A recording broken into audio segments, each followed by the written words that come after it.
ప్రశాంతంగా యథాశక్తిగా అన్ని బాగా చేస్తున్నాము. మన వైపు నుండి పెద్దగా ఏ దోషం లేకుండా ఉంది కాబట్టి భగవంతుడు కూడా సుప్రసన్నంగా ఏవైతే సమర్పణ చేశామో అన్నీ కూడా స్వీకరించారు. అట్లాగే భగవంతుడు అనుగ్రహంతో మనం అంతా కూడా బాగుండాలి. విశేషంగా ఆలయ అభివృద్ధి అనేది జరగాలి అని చెప్పేసి కోరుకుంటూ ఇవాళ పాల్గొన మాసంలో భగవద్ అనుగ్రహం మేరకు ఇంతమంది దైవకార్యం ఇంకా చేసే శక్తిని యోగ్యతను భగవంతుడు మనకు ప్రసాదించాలి అని చెప్పుకుంటూ ఇచ్చిన ఈ అవకాశంలో తెలిసి కానీ తెలియక కానీ ఎటువంటి అపచారాలు చేసినా దైవోపచారంలో ఎటువంటి అపచారం చేసినా కూడా వాటన్నింటినీ కూడా క్షమించమని చెప్పేసి భగవంతుడిని వేడుకుంటూ నిజంగా చెప్పండి పశ్చాత్తాప భావనతో ఇంత కార్యక్రమంలో ఒకటోరైనా తప్పు చేస్తుంటాం కదా తప్పనిసరిగా.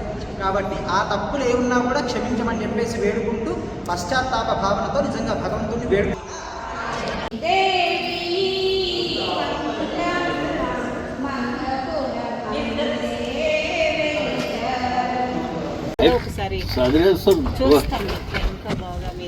ప్రధానంగా 4 ఉన్నాయి సార్. మెయిన్ మన ఖర్చు